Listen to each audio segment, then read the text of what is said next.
사사들이 치리하던 때에 흉년이 들었습니다. 그래서 한 가정이 흉년을 피하여 모압 땅으로 살 길을 찾아서 떠났어요. 그런데 이 모압 땅에 간 이 가정에 불행이 닥쳤습니다. 먹고 살려고 모압 땅에 갔는데 모압 땅에 도착해서 한 10년쯤 살다 보니 남편도 죽고 결혼한 두 아들은 며느리 둘만 남겨놓고 죽어버렸습니다. 결국 과부 셋만 남았어요. 살 길이 막막해졌습니다. 얼마나 힘들었는지 시어머니 나오미는 두 며느리를 불러놓고 이렇게 말합니다. 우리가 살 길이 없으니 흩어지자. 각자 우리 갈 길로 가자. 시어머니의 권고를 들은 오르반은 울면서 힘이 들지만 자기도 살아야 되니까 자기의 고향 땅으로 자기의 신들을 찾아서 떠납니다. 그런데 둘째 며느리 룻이 끝까지 어머니 곁을 떠나지 않겠다고 고집을 부립니다. 그래서 시어머니 나오미도 결단하지요. 이제 그럴 바에는 여기서 있지 말고 우리 고향 땅으로 가자. 내 고향 유대 땅 베들레헴으로 가자. 그래서 이 두 여자가 고단했던 모압 땅의 모든 것을 접어버리고 유대 땅 베들레헴으로 돌아옵니다. 10년 전에 떠났던 동네 여인이 돌아오니 주민이 얼마나 반가웠겠어요. 그래서 사람들이 뛰어나가서 나오미가 왔구나. 네가 나오미가 아니냐. 사람들이 이렇게 나오미의 이름을 부르며 반갑게 맞이하니까 나오미가 고개를 졌습니다. 다시는 내 이름을 나오미라고 부르지 마라. 나는 나오미가 아니라 마라라. 마라는 고통이라는 뜻입니다. 괴로움이라는 뜻이에요. 그는 이 말 한마디로 지난 10년 모압 땅에서 얼마나 고단한 삶을 살았는지를 고백하는 겁니다. 예루살렘 땅에 오긴 했지만, 고향 땅에 오긴 했지만 생계를 이어가기는 막막하기는 마찬가지였습니다. 이런 상황을 너무 잘 알던 룻은요, 밖에 나가서 이삭을 줍도록 허락해 주십시오 라고 말하고 추수밭에 이삭을 주우러 갑니다. 여러분, 한번 그림을 그려보실래요? 젊은 여인이 참 남의 밭에 가서 눈치 보면서 이삭을 주워다가 생계를 유지해야 될 만큼의 안타까운 현실 말입니다. 이 여인의 가슴 속에 얼마나 힘든 생각이, 얼마나 힘든 마음이 있었겠습니까? 보통 사람들이 이 지경이 되면요, 모든 것을 다 버리고 싶은, 모든 것을 포기하고 싶은 마음이 드는 것입니다. 그런데 반전이 일어나요. 이 룻이 추수하는 밭에 가서 이삭을 줍는데 거기서 한 남자가 이 룻에게 급 관심을 보이기 시작합니다. 그는 보아스예요. 땅 주인입니다. 그는 부자입니다. 그 지역 사람들에게 아주 유력한 사람입니다. 이 남자 보아스가 이 룻에게 급 관심을 보이면서 8절과 9절에 보면 세 가지를 이야기합니다. 하나는 다른 밭으로 가지 마라. 여기서만 이삭을 주워가라. 그러면서 종들에게 두 가지 이야기를 해요. 하나는 룻이 뒤에서 이삭을 주우러 오거든 대충 낫지를 하고 가거라. 그러니까 이 룻이 많은 이삭을 주워가도록 흘리고 가라는 얘기예요. 그리고 또 하나는요, 절대 저 여자를 건들지 마라. 그리고 룻에게는요, 네가 필요한 것이 있다면 무엇이든지 다 가져가도 괜찮다. 여러분, 처음 본 여자입니다. 누군지 알지도 못합니다. 그런데 이 남자가 오늘 처음 자기 밭에 이삭을 주우러 온 젊은 여자에게 이런 호의를 베풉니다. 누가 보아도 좀 이상할 생각이 들지 않겠습니까? 틀림없이 룻이 예뻤을 거예요.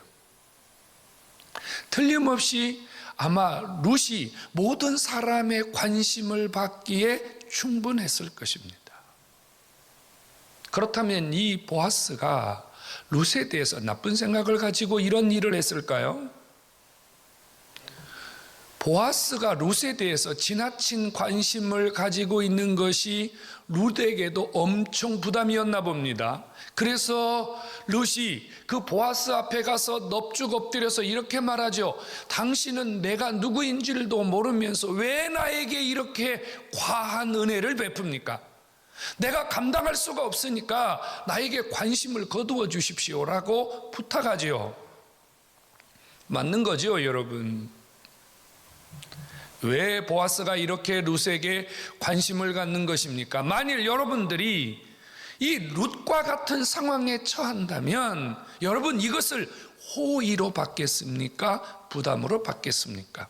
이것을 지켜보는 주변 사람들, 보아스가 사람들에게 상당히 덕망이 있고 유력한 사람이고 부자인데 갑자기 저 남자가 한 여자에게 급 관심을 보이고 너무 지나친 호의를 베풀 때 여러분 주변 사람들이 보아스를 향해서 어떤 시선을 가졌을까요? 또 하나는요, 당시에 가난한 사람들이 참 많았습니다. 그러면 그 밭에 이삭을 주우러 온 사람이 룻 한 명이 아니고요, 많은 여인들이 같이 이삭을 주었단 말이거든요. 그러면 자신들은 거들떠보지도 않고 갑자기 룻에게 급 관심을 보이고 룻이 가는 곳에만 이삭을 많이 줍도록 배려하는 보아스, 여러분 다른 여자들이 시기하고 질투하고 곱게 보지 않을 가능성이 많지 않겠습니까? 여러분 생각은 어떻습니까? 왜 보아스가 지금 룻에게 이런 행동을 하는 것일까요? 오늘 우리는 이 보아스와 룻의 모습을 통해서 하나님께서 오늘 우리에게 주시는 음성을 듣기를 주님의 이름으로 축원합니다. 주님이 오늘 이 보아스를 통해서 우리에게 주시려는 분명한 메시지가 있어요. 여러분, 보아스는 나쁜 사람이 아니에요. 소위 말하는 흑심을 품고 룻에게 달려드는 나쁜 남자가 아니란 말입니다. 보아스가 지금 룻에게 이런 행동을 하는 것은 분명한 이유가 있어요. 12절이 답입니다. 한번 같이 읽어볼까요? 시작. 여호와께서 내가 행한 일에 보답하시기를 원하며 이스라엘의 하나님 여호와께서 그의 날개 아래 보호받으러 온 내게 온전한 상 주시기를 원하노라. 아멘. 여러분, 지금 보아스가 룻에게 하는 모든 행동은 보아스 개인의 감정, 보아스 개인의 생각이 아니라 하나님께서 보아스를 통해서 룻에게 복을 주시려는 목적을 가지고 하시는 일임을 깨닫기를 축원합니다. 그 이유는 무엇일까요? 이건 우연히 일어난 일이 아니에요. 하나님이 오랫동안 누구를 지켜보셨냐면요, 룻을 지켜봤어요. 룻은 하나님이 자기를 지켜보는지 안 지켜보는지도 알지 못했던 시간 동안 하나님은 10여 년 동안 룻을 지켜보았어요. 그래서 룻이 하나님의 마음에 감동을 주었어요.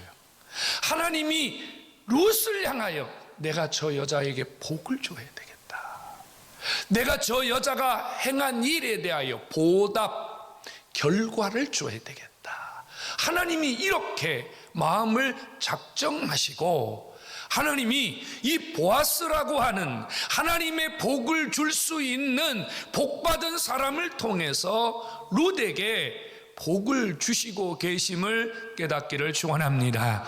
여러분, 하나님은요, 복을 주시려고 마음을 먹으시면 누구를 통해서든지 어디서든지 복 주시는 하나님이심을 깨닫기를 축원합니다. 오늘 우리가 이 룻을 바라보면서 하나님이 얼마나 복을 주시기를 원하시는 분인지, 하나님이 복을 주시면 인간은 막을 수 없는, 누구도 거부할 수 없는 놀라운 은혜를 누리게 된다는 사실을 깨닫고 여러분도 이런 축복의 사람의 자리에 설 수 있기를 예수의 이름으로 축원합니다. 그러면요, 도대체 이 룻이 무엇을 했길래 하나님이 이 룻에게 이다지 복을 주고 싶어 하실까 하는 거예요. 세 가지입니다. 하나는요, 룻이 시어머니를 공경한 일입니다. 시어머니를 공경한 일. 모압 땅에서 그리고 유대 땅 베들레헴에 돌아와서 그 시어미에게 이 룻이 어떻게 섬기고 어떻게 공경하고 어떻게 어머니 곁에서 말과 행동을 했는지 하나님이 낱낱이 기억하고 계시다고 말이에요. 좀 쉽게 접근하면요, 이 룻이 시어머니를 공경하는 그 모습에서 하나님이 감동하셨다고 말이에요. 이방 여인이잖아요. 이방 여인이라는 말은 이방 신을 섬기는 여인이다, 이런 뜻이에요. 나오미는 하나님을 섬기는 사람이고 이 룻은 모압 땅에서 이방 신을 섬기는 사람입니다. 그렇다면 며느리와 시어미 사이에 신앙적인 갈등이 있을 수 있어요. 생활, 풍습, 문화, 여러 가지의 갈등이 있을 수 있습니다. 특별히 남편이 죽어버리고 생계가 막막했을 때 떠나라고 했던 어머니의 음성을 듣고 끝까지 가난하고 살 길이 막막하고 앞길에 아무런 보장이 없는데도 이 룻이 그 어머니를 공경한 일, 그 어머니를 섬긴 일을 하나님을 감동시킨 것입니다. 이것이 아버지께서요, 내가 저 룻이 저렇게 부모를 섬기는 것을 보니까 하나님이 이렇게 생각하셨다는 거예요. 내가 저 룻에게 보답해 줘야 되겠다. 내가 저 룻에게 뭔가 줘야 되겠다. 하나님이 감동하셨다는 거예요. 여러분, 복은 우연히 임하는 것이 아닙니다. 아무에게나 복이 임하는 것이 아닙니다. 복 받는 사람은 복 받는 이유가 있음을 깨닫기를 축원합니다. 그 다음 또 한 가지는요, 이 룻이 모압의 신들을 버리고 어머니를 따라서 어머니가 섬기는 신 여호와 하나님을 향하여 신앙을 바로 세웠다는 겁니다.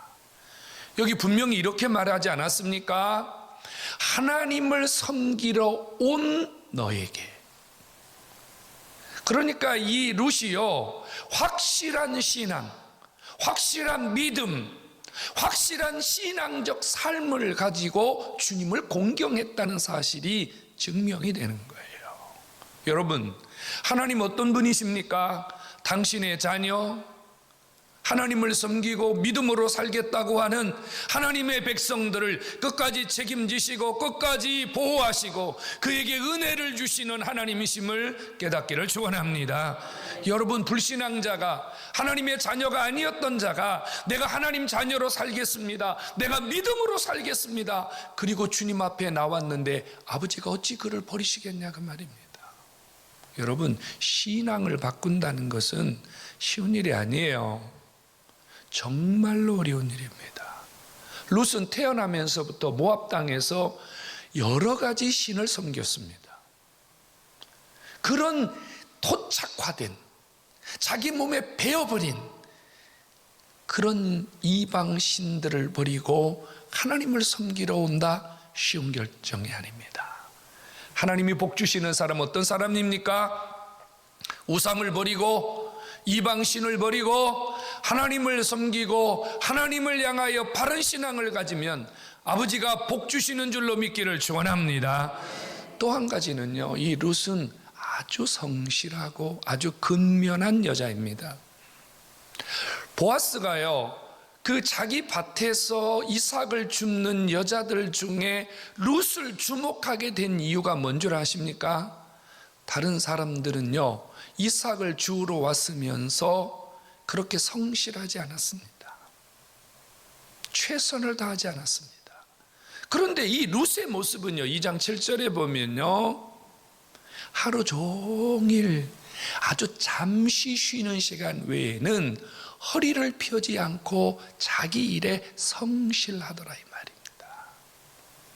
여러분, 하나님은요, 열심을 품고 주를 섬기는 자, 열심을 품고 하나님이 주신 일에 최선을 다하는 자, 하나님이 이런 분에게 복을 주시는 줄로 믿기를 축원합니다.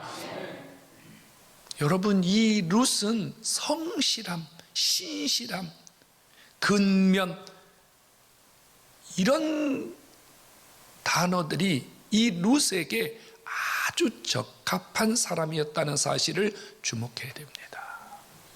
그래서 하나님이요, 이 룻에게도 세 가지의 복을 주었습니다. 첫 번째 복은 뭐였냐면요, 심은 대로 복을 주었습니다.